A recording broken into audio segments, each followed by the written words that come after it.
Bonjour à tous, aujourd'hui nous allons voir la compétence 2, partie 2, critique de fiabilité. Je vais vous l'expliquer simplement. Premier point, déterminer la nature du document. Premier tiret, trace du passé, témoignage de l'époque étudiée, ou alors travail postérieur, résultat d'une recherche scientifique réalisée généralement par un historien bien après l'époque étudiée. Je vais expliquer simplement ces deux choses-là. Trace du passé, c'est quand ça rentre pile poil dedans la problématique. Et que c'est la problématique. Et travail postérieur, c'est quand ça rentre pas dans la problématique. Donc, ça peut même être travail postérieur de une seule journée. Si on parle de 26 et que le document c'est 27, bah, c'est travail postérieur. Identifier l'origine des informations. L'auteur est-il acteur? Il a participé à l'événement qu'il raconte. Témoin direct. Il a vu l'événement qu'il raconte. Témoin indirect. On lui a narré l'événement qu'il raconte. Bah, là, je pense que vous avez compris. Acteur, c'est qu'il il a participé. Témoin direct, c'est qu'il l'a vu de ses propres yeux. Témoin indirect, c'est qu'il a il a écouté des témoignages. Ça, on lui a dit. L'auteur est-il compétent pour aborder le sujet? Quelle formation, diplôme, profession? Par exemple, c'est si l'auteur est un. Enfin, en fait, oui. Je vais vous dire qu'est-ce qui. Des exemples. L'auteur est un commerçant voyageur, ou alors l'auteur est un peintre, l'auteur est un historien. Et si il est historien et, et que en fait, je vais l'expliquer. Si l'auteur est un historien spécialisé dans l'époque étudiée dans la problématique, là vous avez tout bon. Vous allez voir. L'auteur est influencé par une nationalité, une idéologie politique, une religion, une origine sociale. Je pense que vous avez compris. Quelles sont les sources de l'auteur? Dans quel contexte le document a-t-il été réalisé? Identifier le contenu. La langue est-elle respectée? Le vocabulaire utilisé est-il chargé émotionnellement, positivement ou négativement? Ça nous verrons après. Parce que j'ai fait des choses spéciales pour ces documents-là que je n'ai pas expliqués. La confrontation des informations du document avec celle du cours ou d'autres documents confirme-t-elle la fiabilité du document? Ça nous le verrons après. Pourquoi ce document a-t-il été réalisé? En Est-ce une commande, une œuvre de fiction? La maison d'édition ou le journal influence-t-il l'auteur ou le document? Identifier le public. À qui s'adresse le document? Quelle influence sur l'auteur ou le document? Euh, Déjà, là maintenant, j'ai quelque chose à vous dire. Vous ne devrez pas tout mettre dedans votre contrôle. Monsieur va en demander que quelques-unes des justifications. Il ne va pas demander toute la liste. Donc vous n'êtes pas obligé de tout étudier, mais je préfère que vous connaissiez. On va passer à un petit tableau que j'ai fait pour savoir qu'est-ce qui est raison de s'y fier et de s'en méfier. Parce que la conclusion de la critique de fiabilité, c'est en partie ça, hein, le tableau là. Ce petit tableau là, oubliez-le. On va le lire après parce que c'est très spécial. Pour l'instant, on a le tableau raison de s'y fier, raison de s'y méfier. Raison de s'y fier, on peut trouver dedans traces du passé, témoin acteur ou direct, langage neutre. Raison de s'y méfier, on peut directement trouver travail postérieur, témoin indirect. L'auteur l'auteur est influencé par une nationalité, idéologie, une religion, une origine sociale. Le langage n'est pas respecté, ou alors enfin, il est chargé émotionnellement. Et là, on vient au petit encadré en bas, selon le document. Donc là, je vais vous citer tout ce qui peut varier selon les réponses que vous trouvez. Donc, l'auteur est-il compétent pour aborder le sujet? Quelle formation, diplôme ou profession? Ça, je pense que vous avez compris. Si c'est un fermier, bon, un fermier qui parle de la cour royale, oui, c'est pas très crédible. Par contre, un noble qui parle de la cour royale, peut-être oui, là, peut-être là, oui. Bah, je pense que vous le comprendrez. Quelles sont les sources de l'auteur? Dans quel contexte le document a-t-il été réalisé? Ça, je pense que ça se comprend directement à la lecture de ça. Euh, la confrontation des informations du document avec celle du cours ou d'autres documents confirme-t-elle la fiabilité du document? Ça, vous le verrez. Ce sera si, en fait, si les autres documents qui sont sur la feuille, ils disent que le document là, enfin, si en lisant les autres documents qui seront cités dans la feuille, vous verrez que ça colle les informations, ben, vous pouvez mettre ça. Mais moi, je préfère passer. Pourquoi ce document a-t-il été réalisé? Est-ce une commande d'une œuvre de fiction? Vous le verrez. Maintenant, nous allons passer à la partie pratique. Du coup, vous pouvez faire des petites photos de ce tableau-là, même s'il n'est pas vérifié. Mais bon. Du coup, commençons. Le document là, je l'ai déjà fait dans la partie 1, donc je ne vais pas le relire, mais voilà. Marco Polo, commerçant et voyageur vénitien, qui entre 1271 et 1295 est au service de Kublai Khan, empereur mongol qui règne sur une grande partie de la Mongolie et de la Chine actuelle. Il reste célèbre pour son livre des merveilles, témoignages plus ou moins fidèles et crédibles de ce qu'il aurait vu et vécu en Asie. Il n'est jamais allé au Japon et ne parle que par ouï-dire, prisonnier des Génois, ennemis et rivaux des Vénitiens. En 1298, il aurait dicté son livre en prison à Ruticello de Pise, son voisin de cellule. Cet ouvrage est l'un des plus célèbres du Moyen-Âge. D'abord, le document, on l'a lu hier, je pense que je n'ai pas besoin de de le relire, c'était sur le Japon et son peuple. Le document est une trace du passé, ça rentre parfaitement dedans la problématique. Du coup, document est une trace du passé. Vous pouvez mettre dans la colonne raison-cifiée. Le document est une trace du passé car il a été édité en 1298. Vous pouvez dire ça. Faut toujours, toujours mettre des bonnes justifications. Vous voyez, pas des trop courtes, pas des trop longues. Euh, on peut dire que l'auteur est indirect. Car là, on peut voir qu'il n'est jamais allé au Japon. Et il ne parle que par oui dire, donc ça veut dire qu'on lui a dit dans l'oreille comment c'était le Japon. Du coup, auteur indirect, raison signifiée. Euh, l'auteur est compétent. L'auteur est compétent parce que c'est un voyageur vénitien. Enfin, c'est un voyageur qui a servi Kublai Khan, empereur des Mongols, qui a régné sur l'Asie. Donc l'auteur est compétent. Oui. Euh, donc, vous pouvez dire l'auteur est compétent car il a servi Kublai Khan, empereur des Mongols, et l'auteur est un voyageur. L'auteur est-il influencé par une nationalité, une idéologie politique, une religion, une origine sociale? Là, pour l'instant, on ne peut rien dire parce que je vois pas pourquoi les Vénitiens seraient en colère contre les Japonais. Enfin, voilà.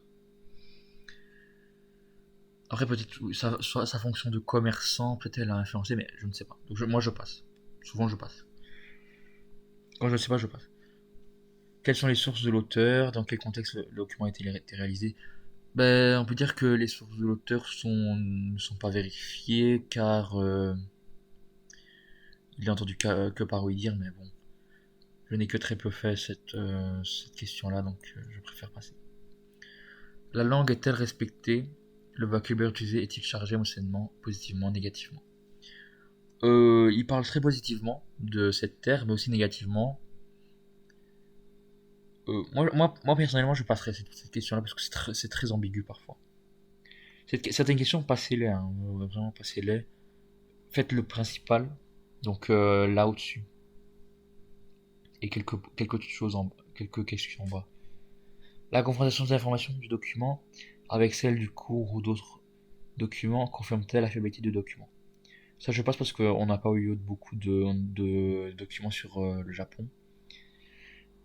Pourquoi ce document a-t-il été réalisé sur une commande, une œuvre de fiction? C'est un... Oui, non, ça je passe aussi. Parce que le livre des merveilles, juste... c'est un témoignage plus ou moins fidèle. Voilà. C'est la maison d'édition, je passe. Identifier le public. À qui s'adresse le document? Quelle influence sur l'auteur ou le document?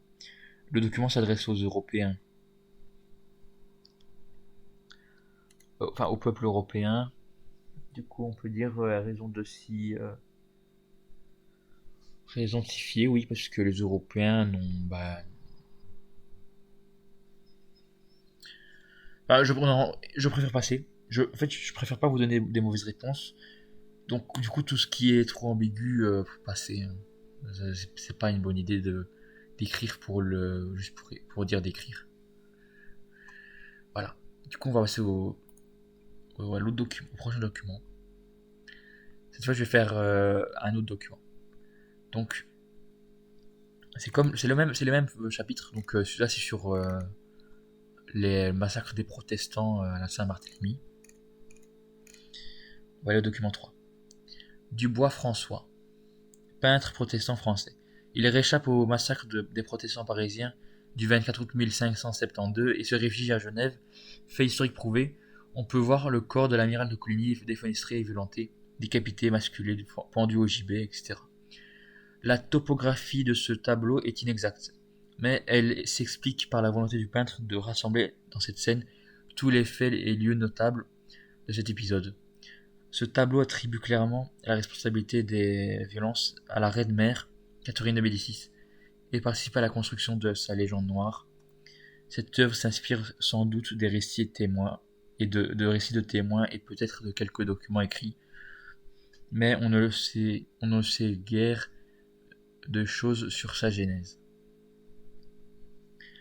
Traduit pas ce travail postérieur. On peut dire que c'est un travail postérieur. Parce que je pense, ouais, le tableau a été peint entre 1572 et 1584. Donc je ne sais pas je sais pas vous le dire, mais c'était quand la sortie du tableau, mais bon, je pense pas que c'est vrai, c'est travail postérieur. Du coup, raison de s'y méfier. Ou tout simplement, quand c'est trop ambigu, comme j'ai dit depuis le début, vous pouvez passer. Vous faites une autre question. Une autre question de la critique de fiabilité, bien sûr. Pas une autre question dans le contrôle. Rassurez-moi. L'auteur est. L'auteur, en même temps, c'est un témoin. C'est un témoin acteur, mais aussi un témoin indirect. Mais je préfère le donner le rôle de témoin acteur parce qu'on dit qu'il réchappe au massacre des protestants. Du coup, raison témoin acteur. Car il échappe au massacre. L'auteur est-il compétent pour aborder le sujet? Quelle formation, diplôme, profession? euh, bah le Souvent il y a beaucoup plus de choses à trouver, hein. Ne vous calquez pas sur un point. Genre là j'ai pas je pense pas trouver. Du coup je passe à la prochaine question. L'auteur est-il influencé par une nationalité, une idéologie politique, une religion, une origine sociale? Là on se trouve directement. Le peintre ne peut ne pas être neutre car le peintre, enfin, non, l'auteur est un peintre, enfin est un protestant. Du coup, il sera plus enclin à oui, critiquer les catholiques. Quelles sont les sources de l'auteur? Dans quel contexte le document est-il réalisé? On peut dire que les- le document se base sur des sources, sur des récits de témoins et de quelques documents écrits. Mais on ne sait guère. Mais donc, en fait, tu vois, vous voyez cette question-là, cette ligne-là, elle vient casser tout ce que je viens de dire parce que mais on ne sait guère de choses sur sa genèse. C'est-à-dire, on ne sait rien de comment, enfin, quels sont, oui, comment elle a été créée et inspirée. Identifier le contenu. La langue est-elle respectée, le vocabulaire utilisé est-il chargé en émotions, positives ou négatives. On peut dire que le document est contre la reine-mère Catherine de Médicis et participe à sa légende noire. La confrontation des informations du document avec celles du cours ou d'autres documents confirme-t-elle la fiabilité du document? euh, Bah oui, en partie, oui, oui, oui. Là, dans les documents, on disait oui que, bah, par exemple, l'amiral de Coligny s'était fait massacrer et oui, il s'est fait découper en morceaux, quoi. Et là, on peut même voir fait historique prouvé. On peut voir que le corps de l'amiral de Coligny a des fenêtres violentés, des capitaines masculins pendus au gibet, etc. Voilà. Ah, je n'ai pas dit, mais euh, là, bah, vu qu'il critique Catherine de Médicis, c'est dans Les Ondes méfier, bien sûr. Et là, confondre des informations du document, raison parce que c'est historiquement prouvé. Point 4. Pourquoi ce document a-t-il été réalisé? Est-ce une commande, une œuvre de fiction? Ça, je passe. Ouais, ça aussi, je passe. Euh, à qui s'adresse le document? On peut dire que le document s'adresse au peuple français, oui. Au peuple français parce que il est dit que ça participe à la légende de Marie, de Catherine de Médicis. Du coup, oui.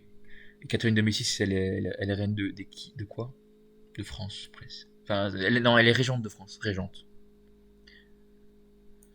Régente de France, parce que son fils n'est pas encore sur le trône à ce moment-là. Il est trop jeune, ou alors, oui. Oui, je crois qu'il est trop jeune.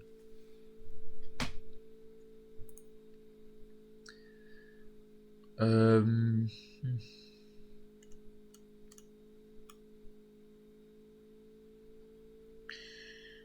Ok. On va faire ce document-là. Il est sur deux parties, enfin, il est sur deux feuilles, mais c'est pas grave.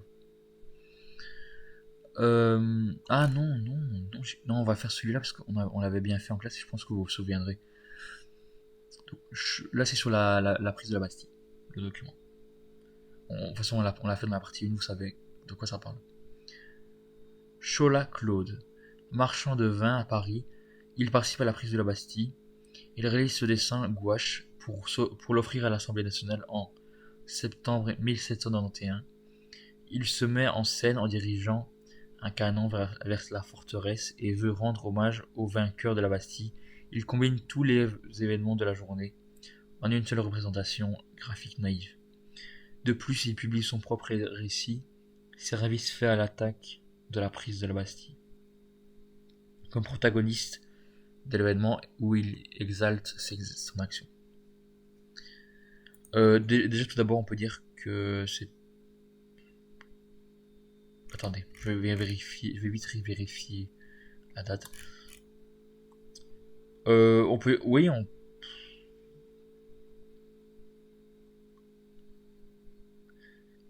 non, c'est un travail postérieur. C'est un travail postérieur parce que regardez, il a été vraiment sorti. Enfin, en réalité, je ne sais pas parce que.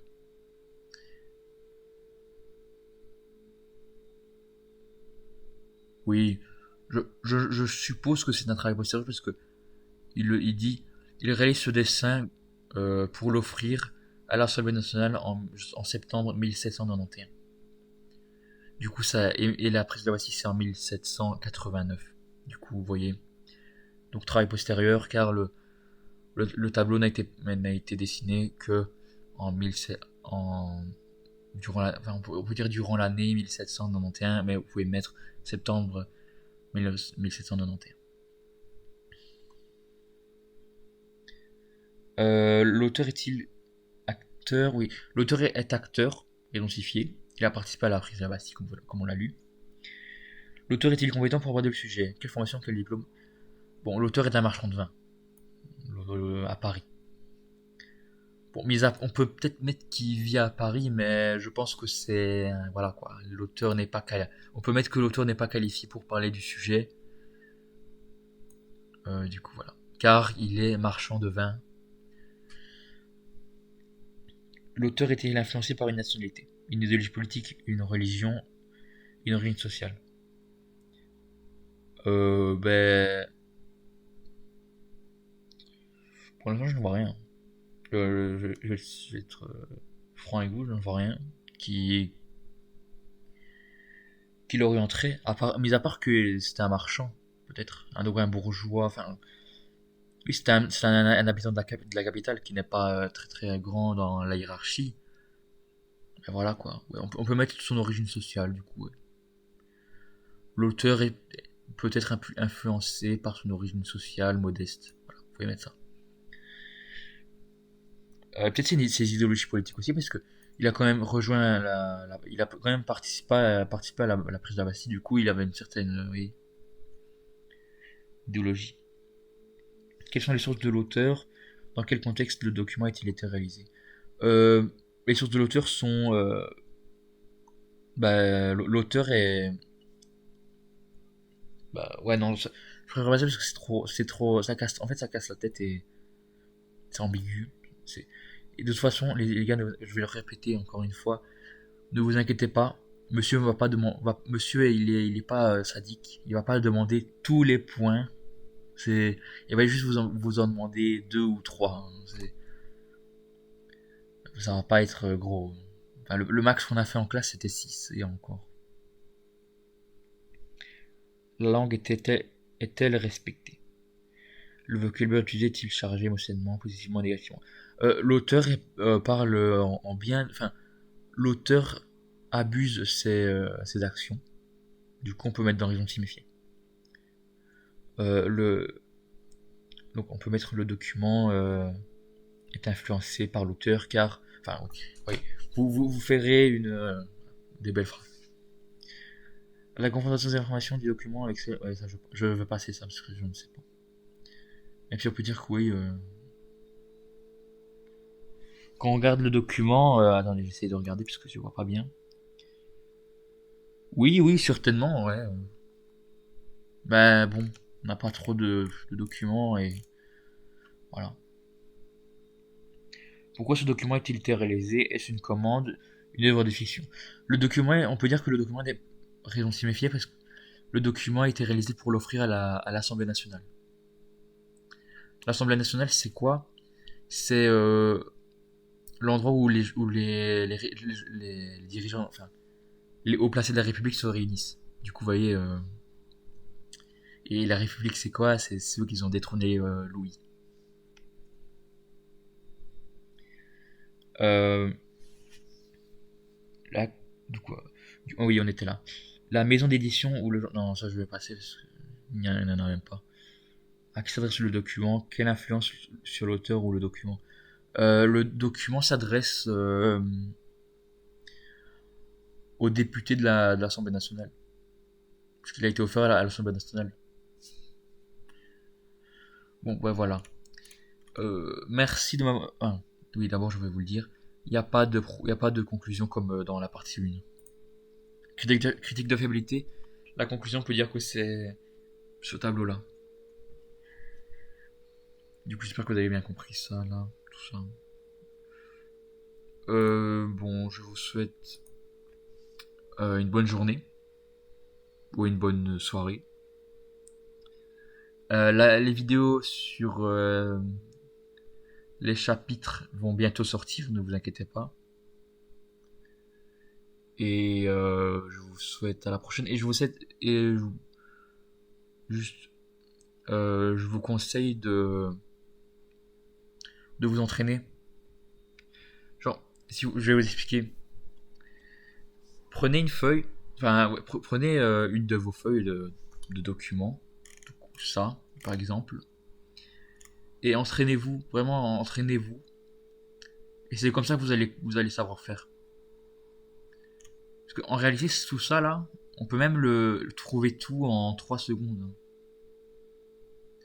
Parce que la critique de fiabilité, c'est, je vais pas dire ça, mais c'est principalement de la lecture, hein, et de la compréhension à la lecture. Il y a certaines choses, ça saute aux yeux parfois.